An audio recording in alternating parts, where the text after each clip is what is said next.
in all aspects, especially from sort of the social affordable to the market housing. And what's really important to note about the continuum is that none of it operates on its own or in a silo.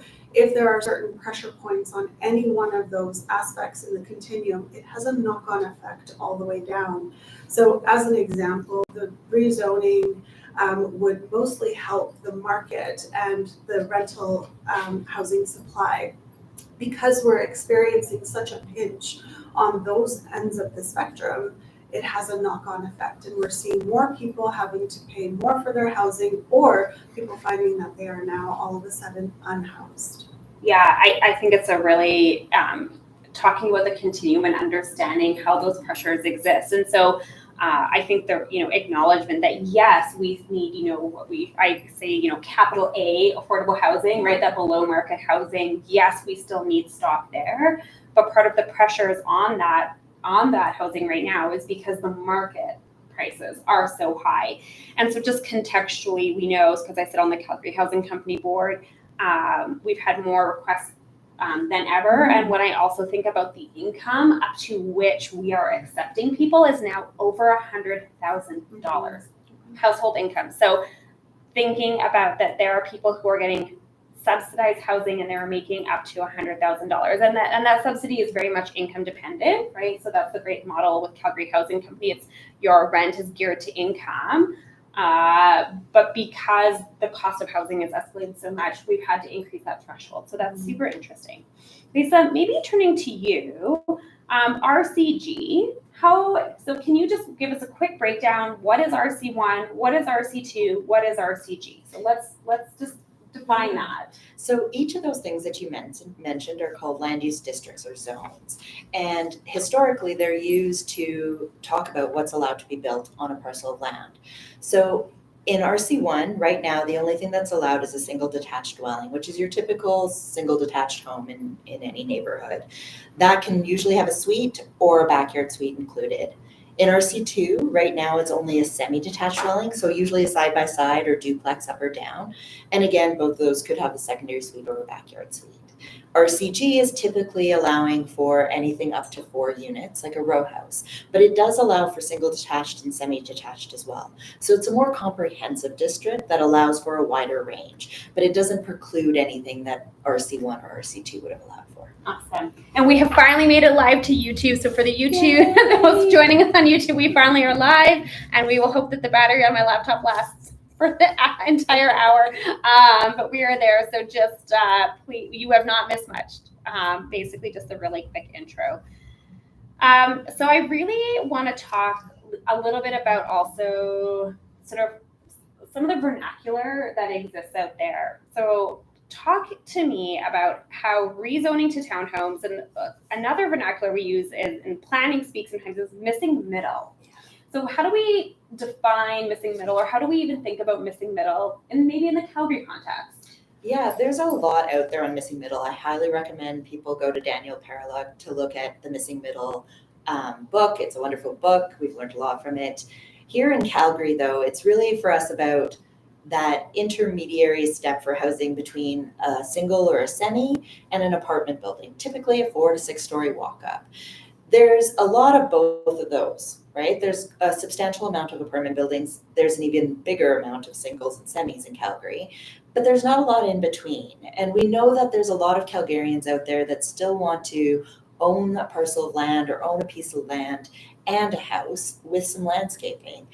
And so there's a part of that missing because we don't have any of that. You either have to live in a single or a semi, or you go to an apartment, and there's not a lot in the middle. So really what we're talking about when we talk about missing middle is things like row houses, things like townhouses, secondary suites, semi-detached dwellings, duplexes, and hopefully a lot of other creative solutions that we haven't seen yet.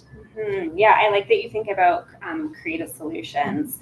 Okay, so also, can we break down the C, because we have a land use district called RG in new areas, and we're proposing in established areas RCG. Can you break down the difference between the two, and then I want to talk about the C, that contextual a little bit. Yeah, so the reason we use the C as contextual is really so that different rules in the district can be used to make sure that new development can go in that is sensitive to the development that's on either side of it. So typically those are things like height. Height is probably the biggest rule that we have that is contextual. And right now, the reason why height is contextual in our established areas is because many of our older homes are bungalows or they had lower roof lines than what we see today. So we wanted to make sure that when a new development came in next door, it was respectful of that, still allowing for that added height. But there's certain rules that you have to do as the development next door to make sure that you're compatible or you're sensitive to that neighbor. Whereas in new communities or greenfield communities, we don't see that, right? If new homes are built in new communities, they're typically built to the maximum height already allowed, or there's nothing there.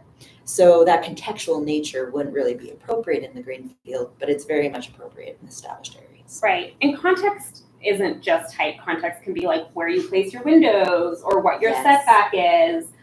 Those are some other contextual things. Whereas contextual may not necessarily mean like the same building material and or exterior, like brick for brick, right? Like contextual is really more about the total built form as opposed to materials. Did I understand that correctly? Absolutely. Yeah. It even goes as far as looking at like where that first story eave line might be and making sure things like that are consistent so you have that consistency across the neighborhood. And at what point in the planning continuum do we actually address that though? Yeah. Is it during the land use stage or is it at the development permit stage? It's actually at the development permit stage. So, and that stage will still exist regardless of whether the rezoning goes through on April 22nd. The development permit is a really important part of the planning process because it gives us that ability to hear from neighbors, to hear from the community about that context. Things that we as planners looking citywide probably wouldn't know at that detailed level. So that's why a discretionary development permit is so important. It's because we get to reach out to those communities and get that feedback.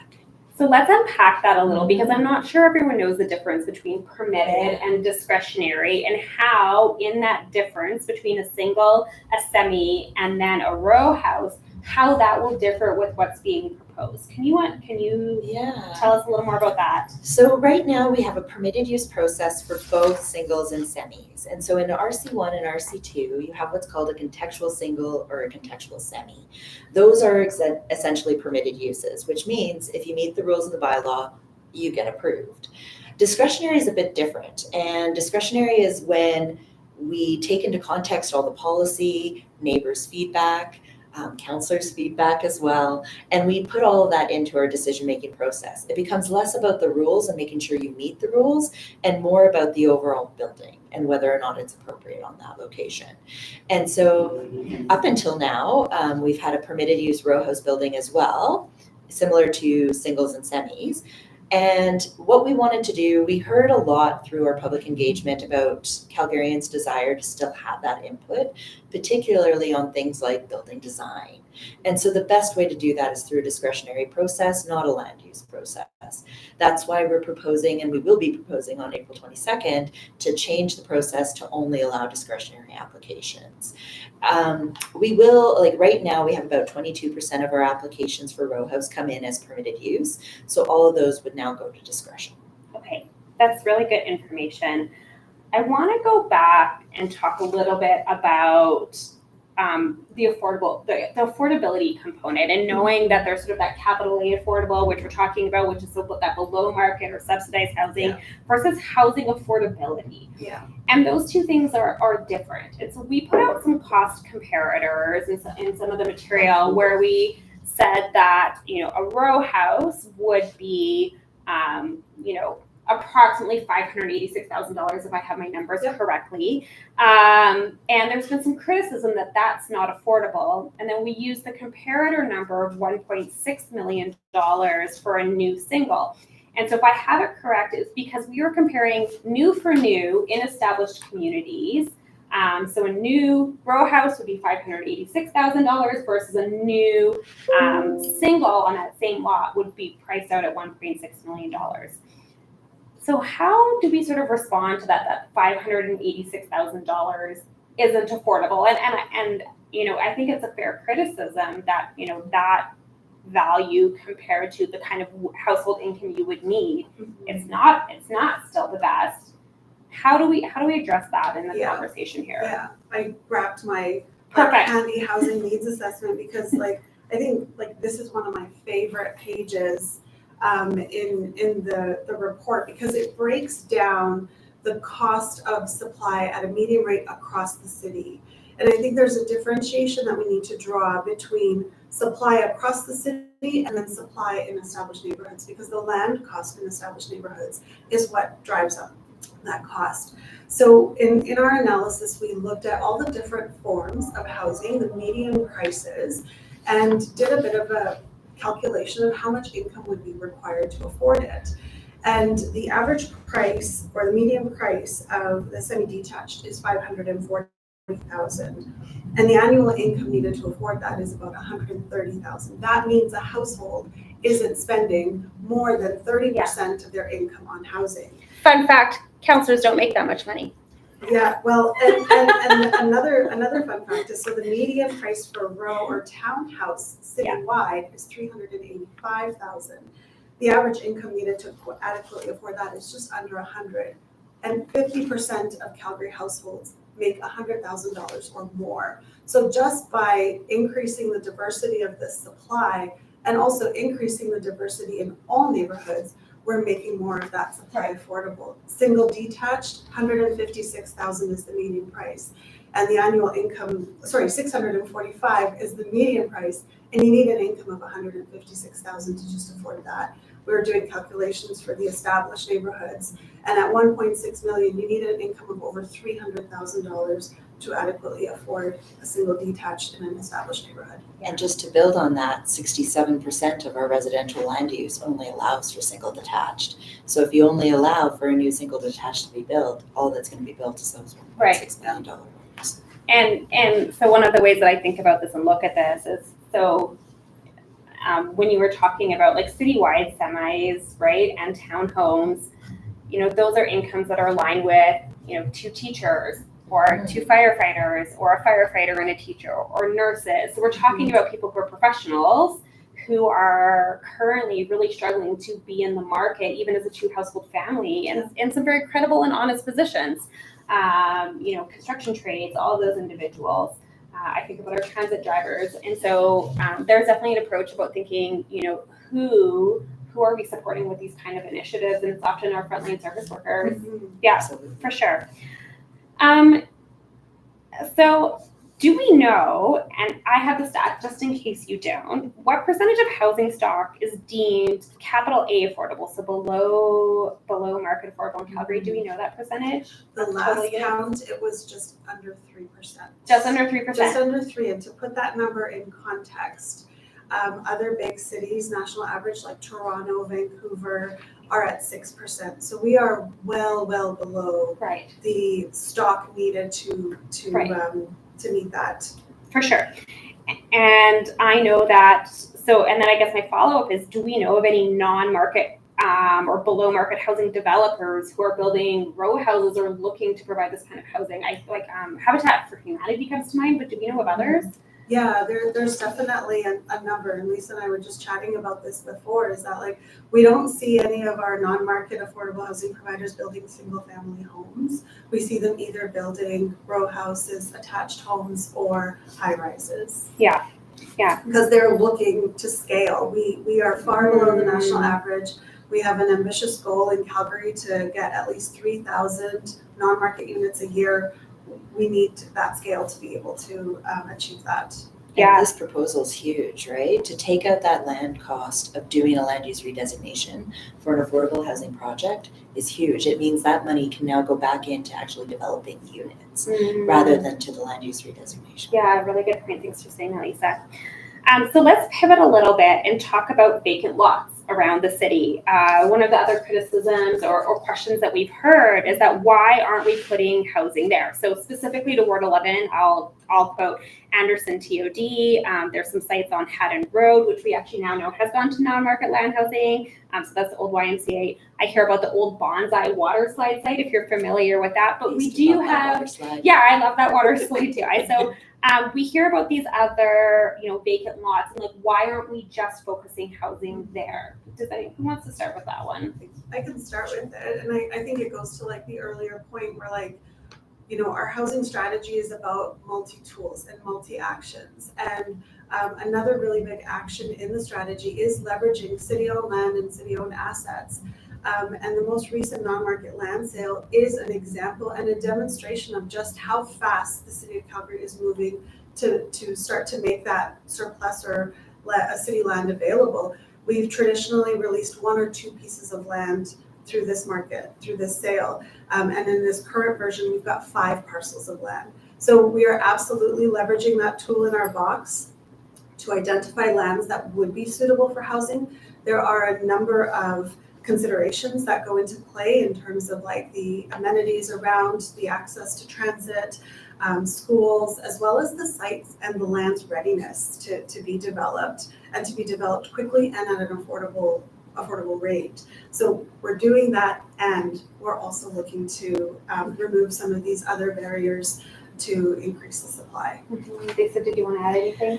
I was like, right when you asked that question, my mind goes to inclusion. Because I think it's also important, like while it's very important to take advantage of some of these sites, it's also important to think about how do we include more people in our community and give that sense of belonging so that they can see themselves in the community and they're not just on the outskirts or the edges of communities. For sure. And it's interesting. So if we were to develop at a TOD site, so let's say Anderson, are we likely to put row house type development there or apartment style? Most likely apartment Most style. likely. And so then again, that goes back to the conversation. Are the only options apartment style or single family? And can you also maybe talk about the timeline difference in approvals, even just from reviewing a development permit, and even a construction timeline of the difference between like a multi-story apartment building versus a townhome? Do you have any expertise there? Definitely. Like it definitely depends on what you're talking about, but the average like multi-residential tall tower, that can take anywhere up to 5 years from the time you start to the time you build. And so a house can take 7 months. A row house can take 7 months from a development permit right to construction, which is pretty impressive when you think about housing people, right? So having said that everything goes smoothly during the development permit, you can absolutely see a new house being built in 7 months, which is huge. The other thing about multi is it's tougher to get financing for developers. And that is something that has to be factored in when they're developing something. And for them to actually build a multi, there's a lot more risk involved. So actually opening up a lot more land for low density forms has the ability to bring on housing way quicker than anything else. Yeah, okay, thanks for that. And so sites like Bonsai, so that's a privately held site. Do we have any mechanisms to compel people to develop? No, and we don't have any mechanisms to compel them to develop a particular thing at a particular price point either. So I know with Bonsai, there's luckily for the water slides, very great grades on that site. Like I think developing something like that could take a long time. Yeah. So similarly, if rezoning passes, we're not compelling anyone to do anything different on their property unless they choose to. Absolutely. Okay. So if you have a house and you're very happy in that house, please keep being happy. Like this is all about adding choice, not taking away ability. Yeah. So we talked about that, or so Lisa, you mentioned that it's quicker to build row housing than multis. But we're contemplating this move citywide. So do we have an anticipated rate of change that communities would see, that kind of the average community that maybe has, single story bungalows, maybe a couple 2 stories? Yeah, like our anticipated rate of change is probably about 1% to 2% depending on community. And I know that doesn't mean a lot. So I'll give you a kind of anecdote to help with that. So back in like the 70s, we redesignated a number of areas in Northwest Calgary that were always single detached dwellings, but we all of a sudden allowed for semi-detached. 50 years later, we see about 50% turnover. So in 50 years, we have actually gotten to a place where more is developed. But of course, that is different depending on community, depending on age, depending on location, and depending on interest from landowners to actually redevelop. So change does take time. And talk about how, like, when you limit that capacity to change in certain neighborhoods, does it then constrain, of course, like where that product is, and then how, right? Because like some of the conversations that we've heard is like, I don't want to become like Marda Loop. And I think in fairness is sort of understanding like the contextual situation that Marda Loop had an RC2 zoning, whereas the communities around that didn't. Yeah. And so therefore it was sort of the only place to absorb that. Is that fair to say? It's one of the only places that could absorb it. I would say land value is a big driver of it though, right? Especially when you have location to amenities such as a main street like Marloop, close to downtown, etc. What we're hoping to do citywide though is spread that out, right? So right now a developer comes in and they need to figure out, where am I going to build it so that I get the most market demand? But if we take away that land use process, there's more flexibility in a developer saying, I'm going to build over here or I'm going to build in this community. And it becomes more about providing that housing supply than figuring out a one-off solution. Okay. And so like 1 to 2%, so if we're talking about a neighborhood that has like 500 homes in it, you're looking at 5 to 10 homes a year. Yeah. Spread out across. So when Auckland did this, they saw about 5,000 new homes in the first year and 5,000 every year since. We are anticipating about 2,000. And so when you say 5,000 homes, are you saying 5,000 times 4 townhomes or 5,000 or 5,000, which is like, so 5,000 divided by 4. Exactly. Okay, so it's the latter, so it's 5,000 divided by 4. So we're talking about actual doors, not total structures. Exactly. Okay, good to know. It's really important because those are like the nuances that come. So if we're saying we're anticipating 2,000 new doors divided by 4, that's 500. Good math. So that's 500 row homes across 200 communities. Because established area is 200 communities. So 500 divided by, so you're like 1. Okay, so that's super fair. And knowing that the market's going to prefer some communities over others. So Absolutely. that's fair. Some communities are just more ready for redevelopment. Yeah. I know neither of you are infrastructure experts, and I know this conversation has come up though. So there's been some concern about our existing infrastructure, utility infrastructure, in particular water and wastewater. We continually do assessments, but can you speak a little bit to our existing infrastructure? Can it handle the rezoning at a 1 to 2% rate per community, or even up to 5% per community?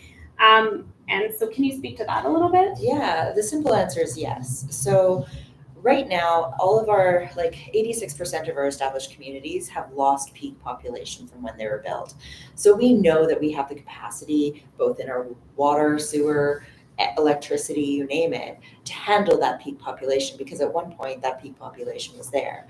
So we know that we can do that in majority of our established area communities. One of the really cool things we do at the city though is we proactively invest in areas that are going through significant change. And we do so about $15 to $20 million when we do those investments per year. And so even if your community is not going through change right now, you still will likely have that capacity. But even if you are going through that change, we make sure that we invest in those areas to make sure that they're geared towards the future. Right. And so some of those communities that have redeveloped, we haven't run out of infrastructure capacity because we've invested in it. Yeah. Okay, that's super fair. And I'm assuming, right, we would partner with NMAX on anything electrical. Absolutely. Right. Are other like internet providers, like that's sort of the onus is on them to give capacity. It's kind of interesting you mentioned that though, Courtney, because we grew by 44,000 people last year. We are on pace to reach 2 million in the next decade. People are coming, and when you talk about things like NMAX, water, etc., that isn't really to do about RCG or having a rezoning. It's really about people coming and making sure we can accommodate them. So regardless of the rezoning, we have to be sure that we're okay to meet that population. So we're working on that regardless of the rezoning. Yeah, thanks for that. Okay, I'm gonna ask you a lightning round question. Ooh, exciting. Because this comes up too. How many garbage bins get assigned to a fourplex with basement suites? Ooh, 4 plus 4 is 8 times 4 would be 32. But things can be shared. So not every unit needs I thought 4 times 3 was 12. Sorry, I'm not good at math. This is not a math quiz. 4 times 3 is 12. Right, 12, yeah. Right? Because the basement suites don't get their own bins. Right, they can share. With the main units. Right. Yeah. Yes. So, and then we have changed some of the rules around garbage that you can do. So Talk about So, that. One of the really cool things about RCG is it actually has way better rules than RC1 or RC2 for a number of things that we hear a lot about from Calgarians, waste and recycling being one. So under RCG, you actually have to show on the plans when you make an application to the city where you're going to store those bins and that storage is big enough for all of the bins anticipated, whether you share or you don't share. And so we feel really confident that now having that on site, which is not something we require singles or semis to do, we actually will have better control of like laneway debris. Right. And that wasn't always the case. That's new, right? No, that's brand new. So 2022 is when we introduced that. So Oh. we've actually seen that that's something that developers actually do put quite a bit of thought into when they're doing their designs. Mhm. And we're seeing some really interesting Yeah. ways of accommodating that don't interfere with our landscaping or our amenity space or even our parking requirements. Well, and I can say, I know like when I lived in the 4-pack that I lived in, we shared bins. So the four, like between the 4 units, we maybe filled 2 black bins, maybe filled 2. And so we shared, so a lot of bins just sort of stayed unless there was like a real extra need. Well, but for that's the most part, right, you kind of put out one. You don't have to wheel out all of No, them. you didn't have to wheel out all of that's them. Really yeah, cool. so it was really good. And I mean, I think it speaks to like we had conversations as neighbors about how we were going to manage like all of the bins together, which was great. And because you kind of have that micro community. So that's just, I mean, that's my experience. Of course, every place is different, and we do know, right, that bins in the alley are a thing that we hear. So that's that. Okay, so Lisa, I really want to ask you a question because in Ward 11, we have the Heritage Communities Local Area Plan. Yeah. And so some residents are feeling like a lot of work went into that local area plan, and the rezoning is antithesis to that. So I pulled up the policy and the maps, and as I read it, it's not antithesis to that. And so we can let's maybe unpack that a little bit. And talk about maybe how the language speaks to like preferred locations of like townhomes versus absolute locations. Is that fair? Or do you want to start? There's definitely different things that lend towards a property being more likely to redevelop, especially to redevelop to a row house. Things like lanes, flat sites, etc. So that's where you're naturally going to see those. I don't see any conflict between our proposal and the local area plan. I just see more opportunities through our proposal. One of the really cool things, though, I think, is that through the LAP, it's about way much more than just low density, right? Like you should be going into your LAP talking about where multi-residential truly goes, where those connection points are, how those pathways work, what your transportation demand looks like, where commercial goes, all those support services. It's about so much more than just row houses. And honestly, like when I look at a local area plan, I think of residential as just one minor component to it. So I just want to like pull up, and I know not everyone's going to be able to see these maps, but this is map 3, and this is a colored, and these are like, so if you search Heritage Local Area Plan, so this is the urban form map, and so you can see the majority of neighborhoods, and where we're contemplating the majority of neighborhoods is this light yellow, and it's called neighborhood local. That's the urban form. And then all of the slightly darker yellow is neighborhood connector. We haven't touched on HO yet, so maybe we'll get there. Yeah. But I know more people are a little bit concerned about, and then about townhomes. And so then on this map, this is the building scale map. And so the building scale map in all of this light area is like limited up to 3 stories. So I just really quickly want to read the policies, a couple of the points from the policy. So section 2.2.1.4, neighborhood connector and neighborhood local is development in neighborhood connector and neighborhood local areas of the community should be primarily residential uses, which townhomes are, and support a broad range and mix of housing types, unit, and structure forms. So that is one thing. So when you dive a little bit deeper into neighborhood local, it says building forms that contain 1 or 2 residential units are supported in the neighborhood local limited scale area. And so that goes back to map 1. All of that light area is called limited. And then building forms that contain 3 or more residential units should be supported on parcels. And I think this is where people are struggling, right? Building forms that contain 3 or more residential units should be supported on parcels with rear lanes in 1 or more of the following areas: within transition zones, in transit station areas, corner parcels, adjacent or separated, by a road or a lane from a park, school, or open space. Building forms that contain 3 or more residential units in neighborhood local limited scale should be designed to complement the surrounding context and consider the impacts of lot coverage, setbacks, access to sunlight, shade, and protection of healthy trees. And so I read that as, and maybe you can correct me because you are a policy expert more than I am, that these are the preferred areas, but they're not the only areas. Is that correct? Okay. And then limited scale says 3 stories in height or less, and a story is about 3.5 meters. So we're talking about 11 to 12 meters, which is what RCG now goes up to. 11 meters. And what does RC1 and RC2 go up to? So very, very similar. RC1 and RC2 just have a different way of measuring height. So they actually allow for 10 meters, but an extra meter for grade. So you're still getting 11 meters. RCG just has a much cleaner way of measuring. Yeah. And I read that the limited scale accommodates developments that are 3 stories or less. This modifier includes a broad range of ground-oriented building forms, including single-detached, semi-detached, row houses, townhomes, stacked townhomes, mixed-use building, commercial, and some industrial buildings. So that's not limited. Yeah. And so as I read it, the policy actually does support this change, or it's not antithesis to the change that we're proposing. I don't think so, because to be honest, every policy that we do at the city, every LAP has to be in line with our municipal development plan. And our municipal development plan clearly states that in our low density areas, everything from single, semi, rows, towns, cottage housing clusters, and suites are appropriate in our low density area. So all this does is line up nicely with the municipal development plan's vision. Okay. There are 2 other recommendations because a lot of the conversation has been very focused on the change simply to RCG, but there are 2 other recommendations that are part of the package coming forward. So one of them is to move the neighborhood connectors but only in local area plans, so the 3 approved local area plans, to HGO, which stands for housing grade oriented. Nice. Tell us about housing grade oriented. How is HGO different than an apartment building? Yeah, so HGO is still a ground-oriented form. It's very similar in the look and appearance to an RCG. It just has a little bit more intensity.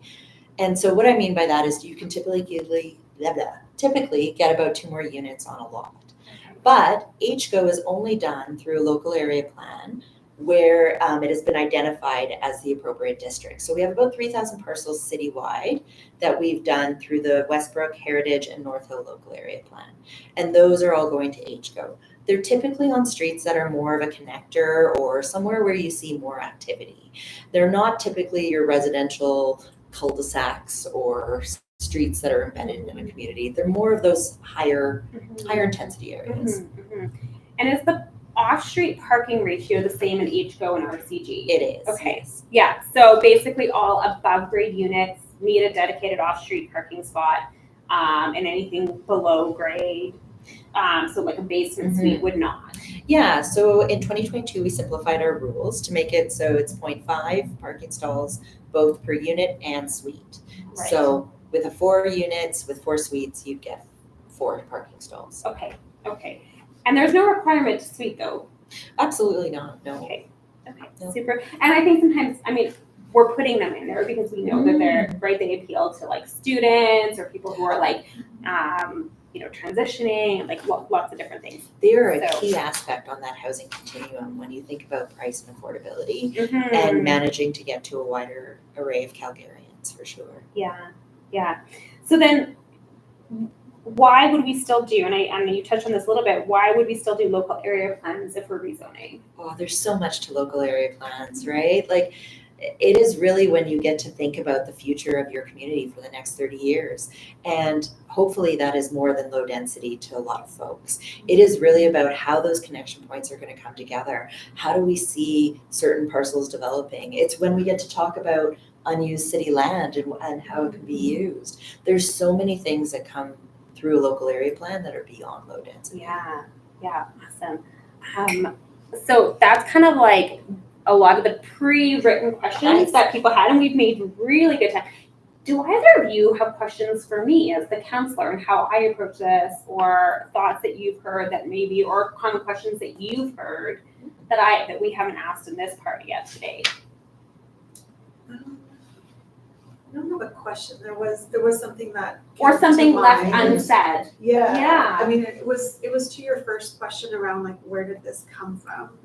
And the recommendation was made by the Housing and Affordability Task Force, but the urgency for us to very quickly increase the supply in housing is coming from both the population increase that we're experiencing and also the market rental conditions. And so I just want to highlight that, like, you know, when we did the housing needs assessment, that took on data from 2020 in a time where housing conditions were relatively favorable. We had little to no increases to rent. We had a 6% vacancy. House prices had actually dropped and interest rates were at their record low. In that context, 1 in 5 households. And so like I have to just say, like, think about looking down your street. Every 5th household down your street is struggling to afford their housing in that context. Fast forward to 2023 and 2024, and people are telling us every day that their rent is going up by exorbitant amounts. Interest rates are making it harder and harder to get housing. If you're looking to buy a house, you often have to go in and go way over asking, let alone meet the asking price. And so the urgency is there because of that demand and those market forces that are there. And so that's why we need a suite of tools and not just one tool or another tool. And so having this tool in our box will enable us to remove those barriers. It puts the ability and the power in the hands of the landowner to decide what goes on their land. And I know that, like, you know, when I think about my own context, I'm like, I bought a property and so I can control what goes on my land, but I didn't buy rights into my community. So I can't control what my neighbor does. If my neighbor puts up a hot tub and it blocks my view, I have no control over that. So how is this any different? That's really interesting, right? Like even our neighbors can do things now, right? In a single detached context that we may not, you know, approve of, right? Okay, so we have about 10 minutes left. Let's do it. I'm gonna see if we have some, so hopefully we don't lose YouTube here. I'm just gonna quickly open up some questions, and I think we should still be, I just wanna make sure that we're still good on YouTube. I'm getting the thumbs up that we're still good on YouTube. Is that correct, team? This is all like the behind the scenes people, okay. All right. So question, so from Facebook, so one was how does last year's local area plan decision interact with blanket rezoning? I think that we touched on that one.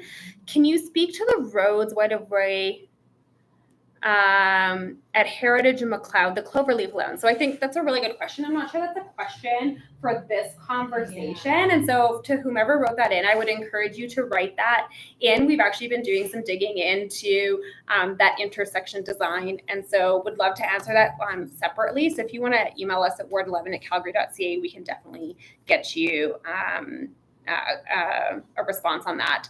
So increased traffic. Can we expect the same proactive investment in road design to ensure we don't continue in the speed cesspool that we live in today as density increases? And so I think I'm going to unpack that a little bit. Like, does density alone increase the speed on our roads? And I'm going to say maybe not, but it might increase the traffic and therefore some of the challenges related to speeds or quantity of vehicles could increase. So can you speak to that maybe a little? Traffic and congestion actually help to reduce speeds. Okay. So there's a lot of, and I know some communities have gone through traffic calming things where we put bollards in the right of way. All of those things go to making traffic slow down. But traffic is a symptom of people. It is not a symptom of a certain housing form. And so getting more people into the city will mean there is more traffic, there is more congestion. It's just the reality of having more people in one space. But I think Calgary is at such a unique position in history where we can think about how do we want to be with our transportation modes in 50 years and plan for it now. And so how do we set the infrastructure up right today so that when those folks do move here, we have that ability to still use transit, bike lanes, and of course roads and cars. I'm a born Calgarian. I love my car. I drive everywhere. And what this does is puts that onus back on me to make that decision.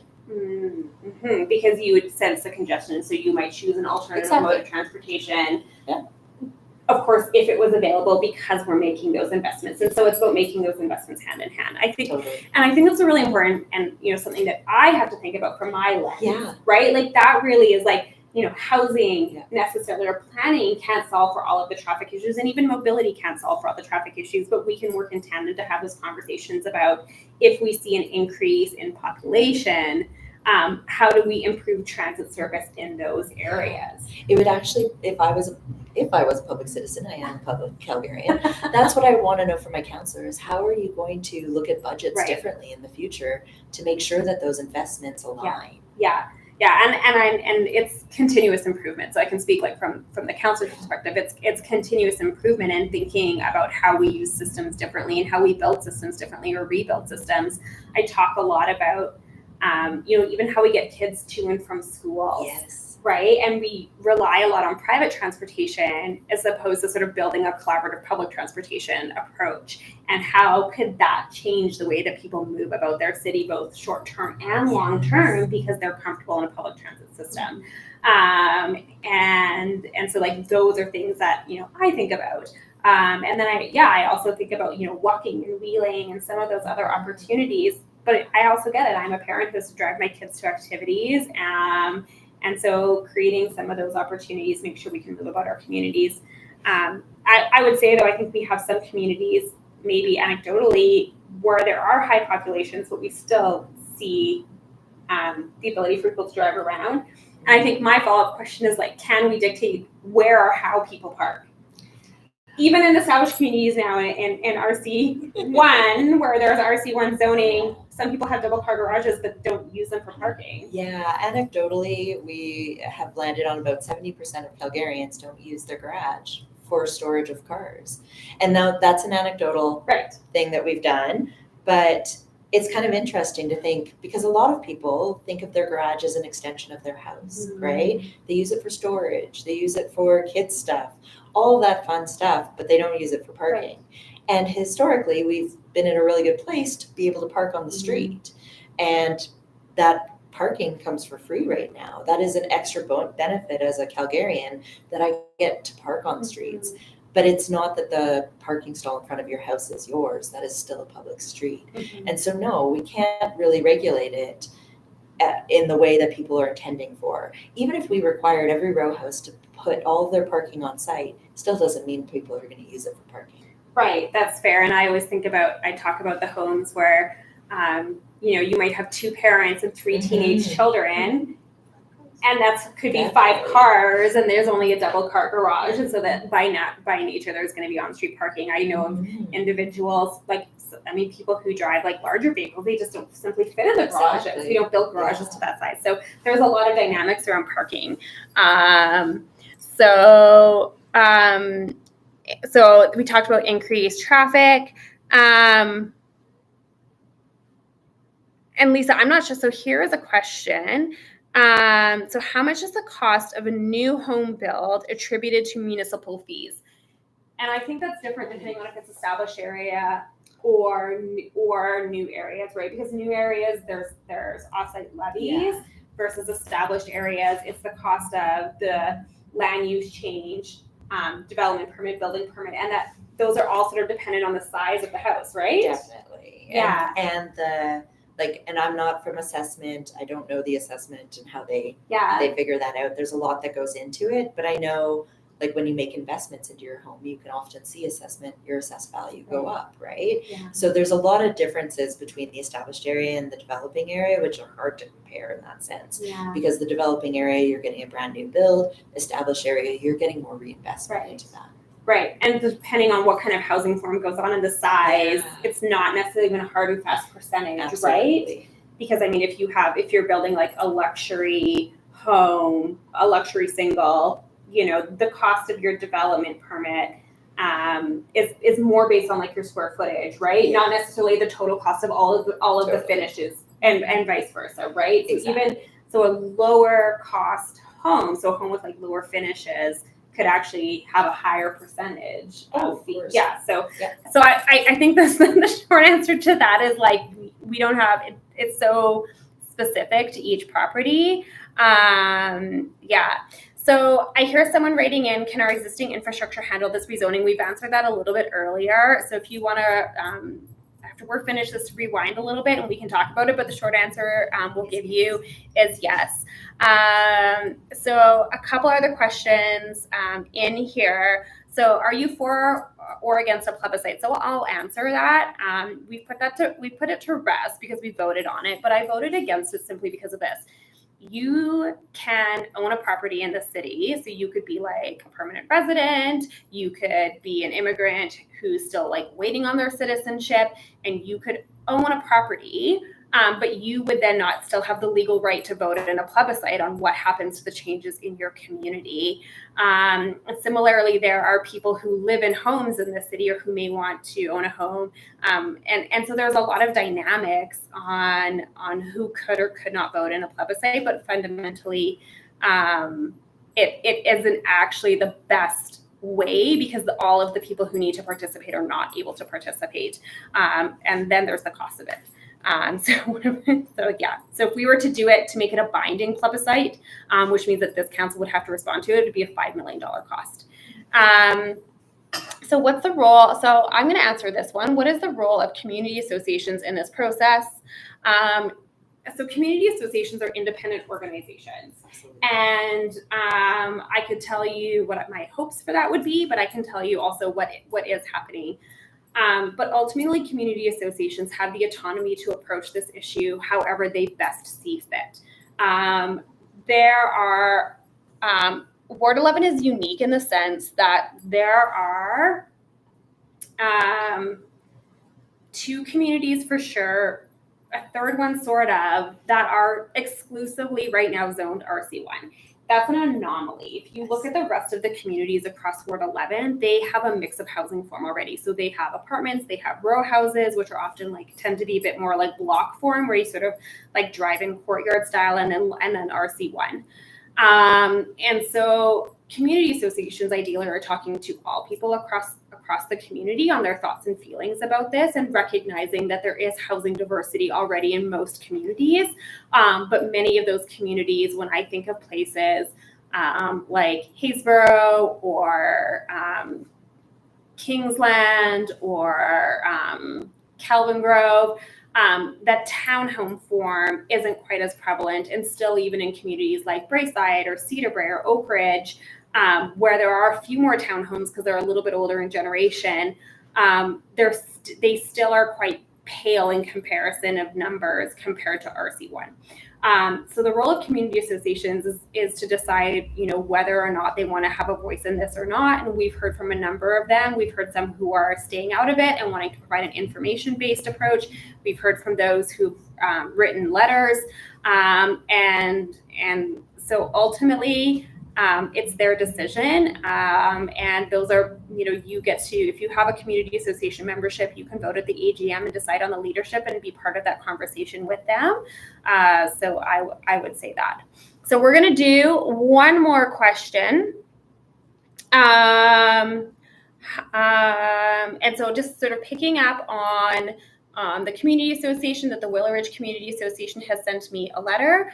So I will be responding to that. I just saw that they posted it, I think just yesterday, and I saw it today, and really was sort of picking up on the thread, which we talked about a little bit earlier, that it wasn't compliant with the Heritage Local Area Plan. So I'll be responding to them. I've also received a letter from Lakeview, and so we'll be responding. I wanted to have this conversation first. I want to make sure that we've got this information out. There's also been lots of FAQs from people across the city that are on the housing site. And so making sure that a lot of that gets sort of up there, so it's publicly, so that if I'm referencing it in a letter back to any communities, that we can again go back to drawing on those other publicly available links. So that there's common knowledge, understanding, and answers to all of those things. So that's why, if you're waiting on letters, that's why. It's just really about timing to make sure that as much information is publicly available to all of those common questions to be able to respond to. I really appreciate the both of you for coming and joining today. I know there are going to be lots of questions very similar to this that come out through the 22nd and onwards. I know we'll listen to the public first. So the format for the 22nd is we get a presentation from administration, and then we go to panels of the public. And so we will be hearing from the public. And then after that, counselors ask questions back to administration. And so I'm sure we'll be asking a lot of these same questions. And then there's debate and deliberation by council on that. And so it's really about putting all those pieces in place. Absolutely. Yeah. I would say if anyone has further questions, the best place is the housing website. And that is where the majority of the FAQs are there. If you have a question that we weren't able to answer today that is still outstanding, we're doing our best as an office to get back to as many of them as possible. We'll be posting some additional resources on the website in the coming days. We want people to have the information. I also acknowledge that this is a conversation where we're dealing with both facts and feelings. And those are really hard things to sometimes marry. And I was listening to a podcast the other day that talked about that it's actually truly a paradox that we're in because there isn't a win. There are people who are wanting housing, and there are people who are wanting, who are deeply invested in their communities and love them the way they are, and they don't want to see them change. And those things are all very true and valid. And as decision makers, we're in the uncomfortable position right now of having to make a decision based on both facts and feelings, and they don't always they don't fit nicely together. And so that is a challenge as a decision maker. I acknowledge that, and am trying to really hold space for all of the conversations that are coming forward around housing, both the need for it, and both people's real connection to the homes that they have built in their communities. And so I acknowledge that, and I hear you, that there are questions, and that we are doing our best to answer them and continue going forward. So thank you both for being here with me today. I super appreciate it. And I wish you all a good rest of your week. And I hope, I just wish you all a great rest of your week. Thanks so much, everybody.